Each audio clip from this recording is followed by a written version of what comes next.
Oh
परब्रह्मलिंगं भजे पांडुरंग पांडुरंग करू प्रथम नमन पांडुरंग करू प्रथम नमन पांडुरंग करू प्रथम नमन पांडुरंग करू प्रथम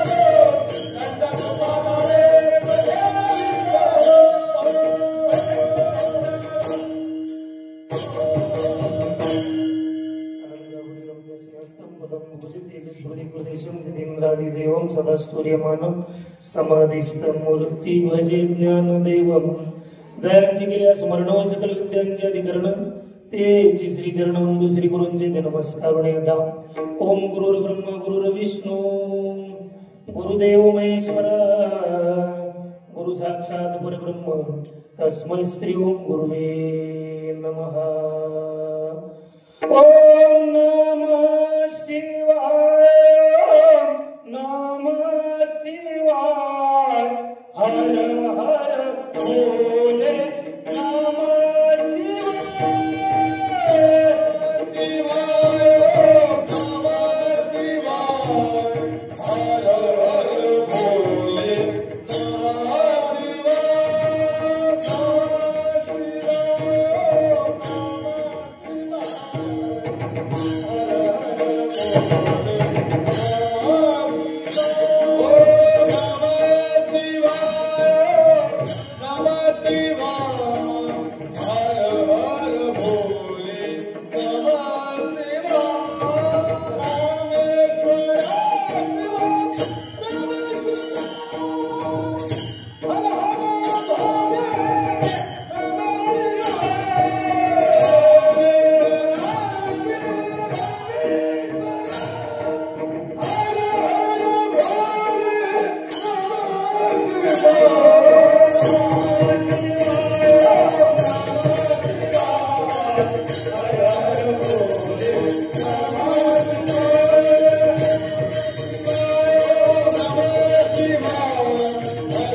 आयुष्याच्या साधने सच्चिदानंद पदवी घेणे धन्यानी जन्मालो दास विठोबाचे झालो तुका म्हणे पावटणी करू स्वर्गाची निशाणी धन्यानी जन्मालो दास विठोबाचे झालो विठाला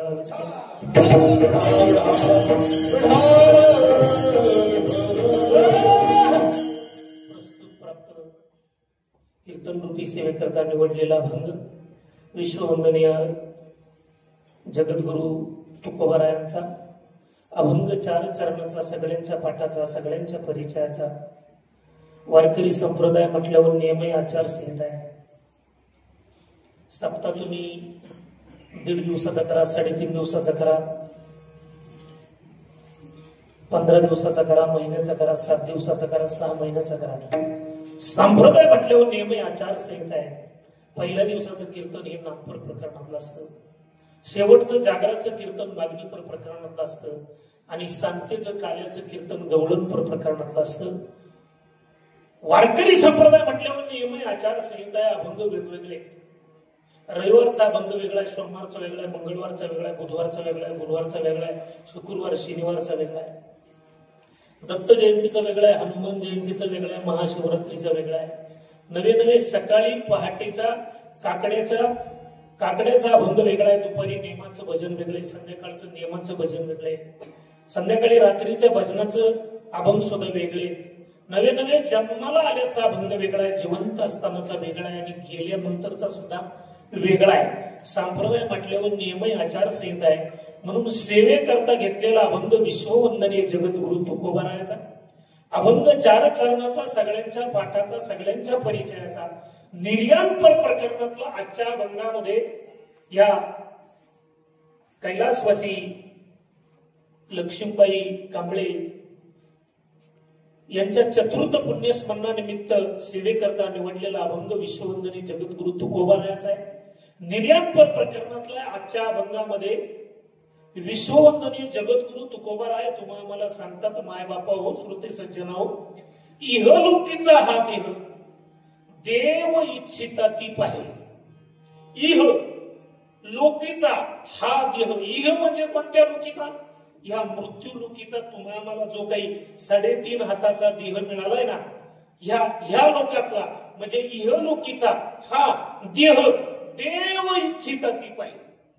या देहाची इच्छा साक्षात 33 कोटी देव करतात.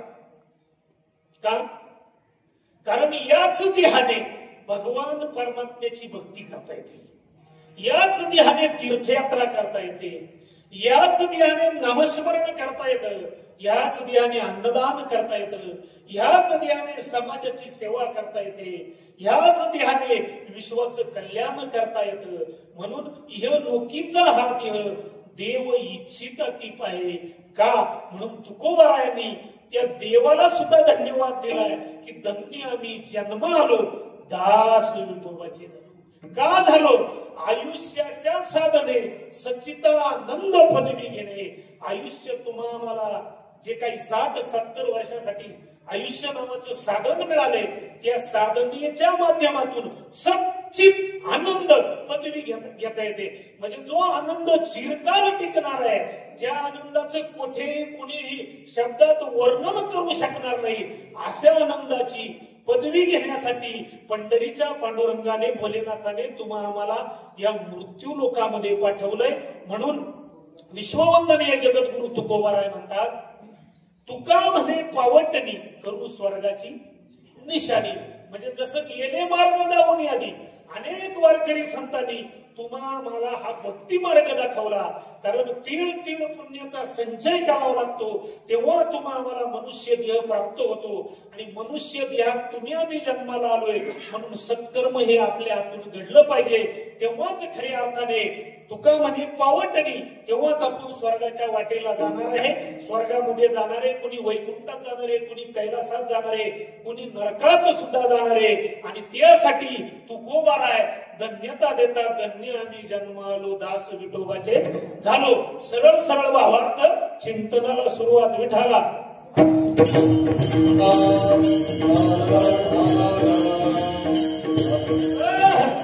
चिंतनाला सुरुवात करण्यापूर्वी परिहार देतो असा या ठिकाणी येण्याचं निमंत्रण ज्यांच्या माध्यमातून मिळालं ते खऱ्या अर्थाने कांबळे सर यांचे असणारे शिष्य सतीश भाऊ परदेशी, सतीश दादा परदेशी यांच्या माध्यमातून या ठिकाणी येण्याचं निमंत्रण मिळालं. आणि तुमच्या सगळ्या श्रोते सज्जन आणि बाणेश्वर महाराजांचं सुद्धा दर्शन झालं.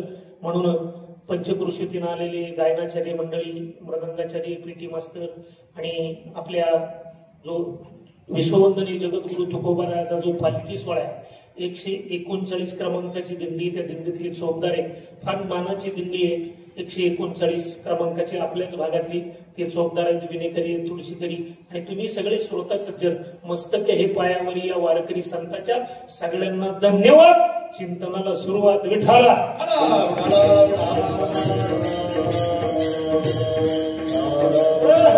तसेच या ठिकाणी आमच्या बरोबर आलेले परम आदरणीय, परम स्नेही आमच्या भागातलं वैभव मृदंगाचार्य, कीर्तनकार महाराज हरिभक्त परायण विजय महाराज येवले, ते सुद्धा या ठिकाणी वेळात वेळ काढून आमच्या बरोबर आले, म्हणून त्यांना सुद्धा धन्यवाद.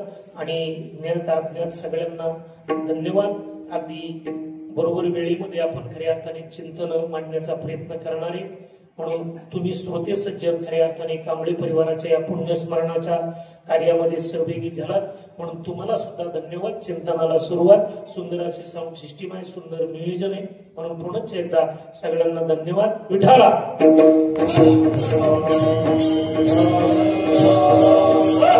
चिंतनाला सुरुवात करण्यापूर्वी 2-3 मुद्दे फटाफटा ऐकायचे. सगळ्यांनी टाईट फाईट बसायचे, एकदम टाईट फाईट फ्रेश बसायचे.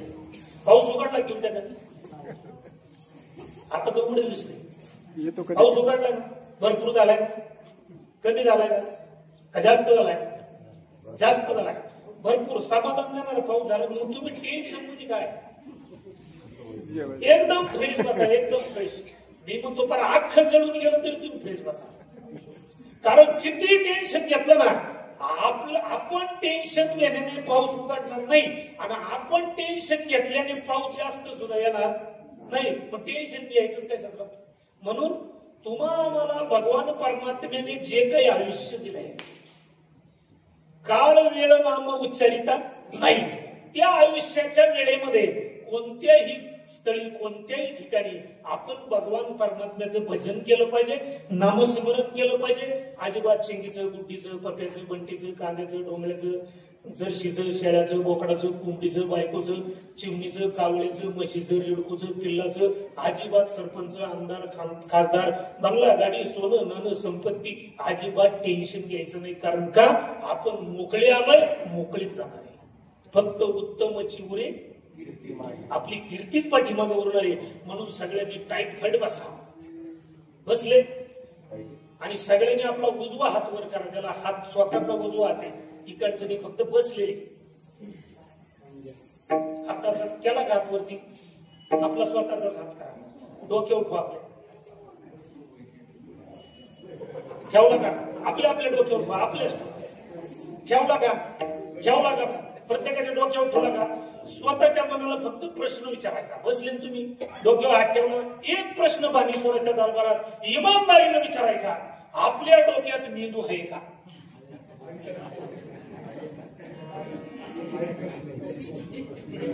काय उत्तर आलं? खाली करा. आहे. मला सगळा आनंद वाटला. मी चेक यासाठी केलं सर, चेक यासाठी केलं महाराज, कारण काहींचा मेंदू गुडघ्यात राहतो म्हणून खात्री करून घेतली डोक्यातच आहे का. कारण आमच्या गावाकडे बऱ्याच लोकांचे मेंदू पुढे गुडघ्यात, म्हणलं तुमच्याकडचे चेक करून घ्यावा. मेंदू पुढे डोक्यात. सुरुवात झाली बरं का चिंतनाला. पुढचा प्रश्न, मेंदूचं काम काय? पटापट सांगायचं. तुम्ही बोलायचं, मी बोलायचं, त्याचं नाव कीर्तन. मी बोलायचं, तुम्ही आपलं गप बसायचं, त्याला काही कीर्तन म्हणता येणार नाही. तुम्ही बोलायचं, ज्याची कीर्ती तमापासून गावी त्याचं नाव कीर्तन. मग तुम्ही बोलायचं, मी बोलायचं. मेंदूचं काम काय? पाहिलं, मेंदूचं काम काय? चहा पिऊन येतो मी. मेंदूचं काम, उत्तर विचार करणे. मेंदूचं काम काय? फक्त विचार करणे आणि पुढचा संदेश मनाला पाठवणे. मेंदूचं काम काय? बोला पटापटा. मेंदूचं काम काय? विचार करणे. आणि इथे बसलेल्या प्रत्येक माणसाच्या डोक्यामध्ये सध्या या मिनिटाला काही ना काही काय चालू आहे? विचार. कोणाच्या डोक्यात बंगल्याचा आहे, कोणाच्या गाडीचा आहे, कोणाच्या लाडक्या बहिणीचे काहीची खाती गाडी असल्यामुळं, थोडी प्रॉपर्टी असल्यामुळं नाव नाही आलं, काहीच आलं होतं ते या हप्त्यात उडून गेलं. अजून बरेच वेगवेगळ्या प्रकारचे विचार आहे. बंगला, गाडी, सोनं, नाणं, संपत्ती, कोणाच्या लग्नाचा विचार आहे, कोणचा साखरपुड्याचा आहे, कोणचा रस्त्याचा आहे, कोणचा हळदीचा विचार आहे, कोणचा लग्न मोडायचा विचार आहे डोक्यात, कोणचा जमवायचा विचार आहे, कोणचं काहीतरी वेगवेगळ्या प्रकारचे प्रत्येकाच्या मेंदूत काय चालू आहे या मिनिटाला बोला पटापटा बाबा काय चालू आहे विचार. आणि परमार्थाच्या दृष्टीनं हे सगळे विचार हलकट आहे. काय मत तुमचं? बंगला गाडी सोनं नाणं संपत्ती नवरा बायको पोरं सोरं आमदार मंत्री खासदार हे सगळे विचार कसे बोला कसे हलकट विचार आहे. या विचाराचा परमार्थाचा आणि भक्तीचा काडी मात्र संबंध. मग हे सगळे हलकट विचार बाणेश्वराच्या गेटच्या बाहेर 1.5 तास ठेवायचे आणि बाणेश्वरासमोर बसलोय ना एकच विचार करायचा, मी भक्त तू देव ऐसे देवा मी तुझा आहे आणि तू माझा आहे. आपलं काही नाही तर विचार करण्यात मजा काय. आपण कोणाचे बोला आपण कोणाचे देवाचे. आणि देव कोणाचा आहे विठ्ठल माझा मी विठ्ठलाचा. मग आपण एवढा संसाराचा प्रपंचाचा विचार का करतो. आता सुरुवात झाली बरं का. आपण कोणाचे काय उत्तर मिळालं देवाचे. आणि देव कोणाचा आहे आपला. तरी सुद्धा या दोघांमध्ये एक गोष्ट आहे देवा आणि आपल्यात एक गोष्ट आहे आपल्यात त्याचं काय नाव संसार का प्रपंच. आता प्रश्न दोन आहे परत तुम्ही मी पटवून तो तुम्ही तुम्हाला तुम्ही मी संसार करतो का प्रपंच करतो बोला पटापट. काय करतो आपण प्रपंच करायला सांगितलाय संसार. आजी संसार सुपल झाला की देखील पाय आणि आपण करतोय काय महिला मंडळ काय करतोय परपंच. आयुष्यभर दुसऱ्यासाठी जे काही आपण उपद्व्याप करतो गाडी घेऊन ठेवू बंगला बांधून ठेवू एफडीच्या पावत्या करून ठेवू फ्लॉट घेऊन ठेवू जमीन घेऊन ठेवू पाईपलाईन करून ठेवू म्हशी घेऊन ठेवू पॉलिसी काढून ठेवू कोणासाठी बाबा कोणासाठी कोणासाठी आपल्या आपल्या कोणासाठी महिला मंडळ हे सगळे उपद्व्याप प्रॉपर्टी जमवण्याचे आपण कोणासाठी करतो. मी बोलते नाही बरं का पटापट नाही तर मी पुढच्या वर्षापर्यंत कोणासाठी आपल्या पोरांसाठी. त्याचं नाव एखाद्या गावाला जर गेलो ना लग्न असलं ना आता समजा इथं कार्यक्रमाला लई ताण लागली अचानक पाणी संपलं आपण काही 10 रुपयाची पाण्याची बाटली सुद्धा विकत घेऊन पियत नाही. एखाद्या हॉटेल मधलं गरम पाणी चंबून पितो का कारण ते 10 रुपये वाचले आपल्या चिंगीला कामा येतील पप्याला कामाला येतील गंगीला कामा येतील पाटी गेला पेन्शन गेला दप्तर गेला कशाला तरी कामाला येतील. एवढी आपण बचत करतो कोणासाठी आपल्या कोणासाठी. आता लबाड बोलायचं नाही पांडुरंगासमोर आहे बाणेश्वरासमोर आहे. ज्यांच्यासाठी आपण एवढी बचत करतो ते पोरं आपली आहेत का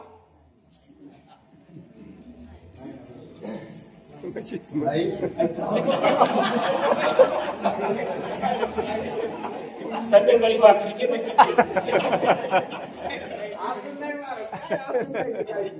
बाबांनी बरोबर उत्तर दिलं टाळी वाजवा. आता आहे तर महिला मंडळ बाबा बरोबर बोलले कधी पोरं आपले नाहीत आपले आहे कवर 2चे 4 हात वस्तू. एकदा सून आपल्यावर धावली बाबा दिंडी कधी स्वतःला विचार कधी जाणार 16 आपला कवर. या जोपर्यंत आम्ही सांगतोय कीर्तनकार लोक सांगतात प्रवचनकार सांगतात कथाकार सांगतात तोपर्यंत आपल्या टाळक्यात प्रकाश पडत. ज्या दिवशी सून निवार गावती तेव्हा आपण म्हणतो चलो पंढरपूर. मग तेव्हा म्हणतो विठ्ठला पाय रे पाय काळो येईल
म्हणून आपलं कर्तव्य हे आपल्याला करावंच लागणार आहे, मुलांना शिकवावंच लागणार आहे, त्यांचे 2चे 4 अंक करावेच लागणार आहे. पण प्रपंच करून जो व्यक्ती उत्तम परमार्थ करतो याची थोर भक्ती आवडते देवाला. देवाला हीच भक्ती आवडत असते. म्हणून आपण आपल्या लेकरा बाळांसाठी कितीही कमवलं ना फार तर एखादा आपण चांगलं त्यांना संस्कार दिले सरांसारखे तर आपली एखादी चुकून एखादं पुण्य स्मरण होईल. या माऊलीनं चांगले संस्कार दिले, काबाड कष्ट केलेत. सरांचे वडील लहानपणी बालपणातच वारलेत. सर 6वी 7वीला असताना तरी सुद्धा मोलमजुरी करून या माऊलीनं सरांना लहानचं मोठं केलं. चांगलं शिक्षक, आदर्श शिक्षक बनवलं. आणि त्या शिक्षकांना वाटलं आपल्या आईच्या ऋणातून मुक्त होण्यासाठी काहीतरी हरिकथा ठेवावी. फार तर लोक एखादं पुण्यस्मरण करतात, परंतु हे 4थं पुण्यस्मरण आपल्या सगळ्यांच्या साक्षीनं होते. म्हणून कोण पुण्य त्यांचा होईन सेवक, त्याला सुद्धा पुण्यच करावं लागतं. म्हणून शेवटच्या क्षणी मायबापो किती मोठा असू द्या, कितीही प्रॉपर्टी असू द्या, आपल्या बरोबर येणार नाही. आता महिला मंडळ थोडं तुमच्याकडे मला सांगा, अजून पटवून देतो मी तुम्हाला. तुमच्याकडे सोनं आहे ना? थोडं अर्धा किलो 2 किलो आहे ना? अहो मला देऊ नका, हात माना ना. आहे का नाही? मिली तोळा आहे ना? 2 तोळे 5 तोळे आहे का नाही? मला सांगा, त्या सोन्यासाठी तुम्ही तुमच्या मालकाशी भांडला.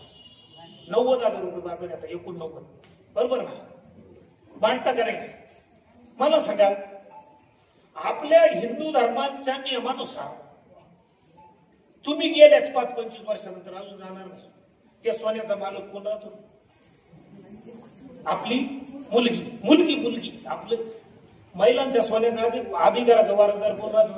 मुलगी राहते.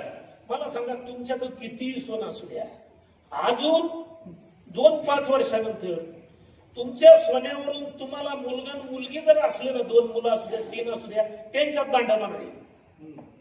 त्यांच्यात काय होणार आहे? सोन्यावर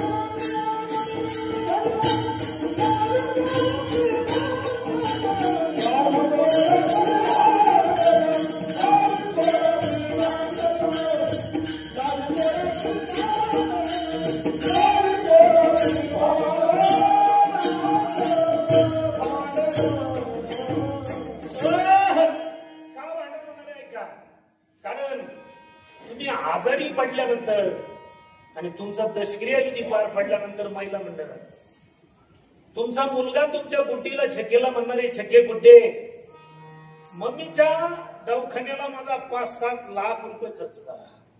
किती खर्च झाला? कमीत कमी 5 लाख तर हलकी राहते गेली दवाखान्यात. 5 लाख. आणि चिंगी ठगी गुड्डी म्हणणारे दादा भैया, मम्मी मला जाताना सांगून गेली माझ्याकडे जे काही 4-5 तोळे सोनं आहेत ना, ते जाताना तुलाच तुलाच. मग तो मला मी देणार नाही, माझ्यावर कर्ज झालंय. मम्मीचे दागिने मी बँकेत गहाण ठेवले आणि मम्मीच्या दवाखान्याचं बिल भरलंय. आता मला सांगा, बहीण म्हणणारे दादा, जोपर्यंत तू माझ्या मम्मीचे दागिने मला सोडून देत नाही ना, तोपर्यंत मी हक्क सोड करणार नाही. वाजले की नाही 12? ती सोनं काय कामाचं? पाहिजे थोडस एक अलंकार म्हणून. महिला मंडळ आजचं वाक्य ध्यानात ठेवा. तुमच्या गळ्यामध्ये पवित्र रुद्राक्षाची किंवा तुळशीची माळ असली ना, तुम्ही गेल्यानंतर तुमच्या गळ्यातलं सोनं काढून घेतील, परंतु तुम्ही गेल्यानंतर तुमच्या गळ्याला हा जर दागिना असला ना, तुमच्या गळ्याला हात लावायची ताकद जगाच्या बापाची सुद्धा होणार नाही. एवढी ताकद तुळशीच्या माळेत आहे. जगातला सगळ्यात श्रेष्ठ दागिना आहे. तुम्ही पाहिलं तर कुठं पेपरला बातमी वाचली का बुवा, त्या बाबाच्या गळ्यात त्या बाईच्या गळ्यात मोकार टपोऱ्याची माळ होती तुळशीची, आणि चोराने चोरून नेली. वाचली का? वाचली का? सोनं नेलं पार कान तोडून नेला एका बाईचा, महादेवता वारीत तोडून नेला. नुसती झटकाण्याची विठ्ठल रुक्माई, विठ्ठल रुक्माई एकाच्या डोक्यात बसली. मला एक 40-45 मिळतील कान सहित, काहीच करत नाही महाराज. म्हणून संपत्ती प्रॉपर्टी एवढी कमवायची की आपल्या घरात वाद नाही झाली पाहिजे. काय मत एवढी प्रॉपर्टी पाहिजे, अजिबात वाद. आणि त्यासाठी संस्कार करणं गरजेचं आहे. शुद्ध बीजापोटी फळे रसाळ. म्हणून चला पुढं किती त्यासाठी आपल्या मी तर सर या ठिकाणी बसले. मी रोज महाराष्ट्रभर फिरत असताना सांगतो, आपल्या लेकरांना एक वर्ग कमी शिकवा. वाक्य आपल्या पोरांना एक वर्ग कमी शिकवा, परंतु त्याच्यावर संस्कार चांगले करा. कारण चांगली संतती जगातली सगळ्यात मोठी संपत्ती. काय म्हणतो आपण संस्कारात चुकलेलो मंडळी महाराज. आपल्या पोरांना आता मी तुम्हाला सांगितलं ना मगाशी, पोरं जर आपले असते तर त्यांनी गपचित रजिस्टर केलं असतं का? महिला मंडळ पोर आपले म्हणतो का नाही, आपण गपचित रजिस्टर केलं असतं का? निदान ज्यांनी जन्माला घातलं त्याला अक्षर टाकायला बोलावलं असतं ना. पोरगी जर आपली असती, मिस कॉल गेली असती का? कुणीच कोणाचं नाही, नाही कोणाचे कोणी, तुझे नवे रे कोणी, अंती जाशी एकटे रे प्राण्या, माझे माझे म्हणून. आपल्याला एकट्याला यायचंय आणि एकट्याला जायचंय. फक्त शेवटच्या क्षणी उभ्या आयुष्यामध्ये जे काही आपण चांगलं कर्म करू ना, आणि चांगलं कर्म फक्त हरिनामातच आहे. विठाला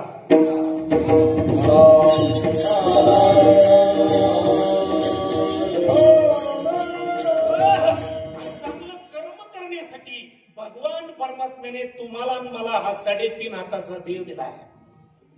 किती हाताचा देह दिलाय? 3.5 हाताचा. आता प्रश्न असा आहे, हा देह थोडा मेंदूला ताण द्या, अर्धा तास मोबाईल बंद ठेवा. हा देह विकत दिला का फुकट? काय म्हणते तुमच्या गावातल्या लोकांना? कसा दिलाय? कसा दिलाय?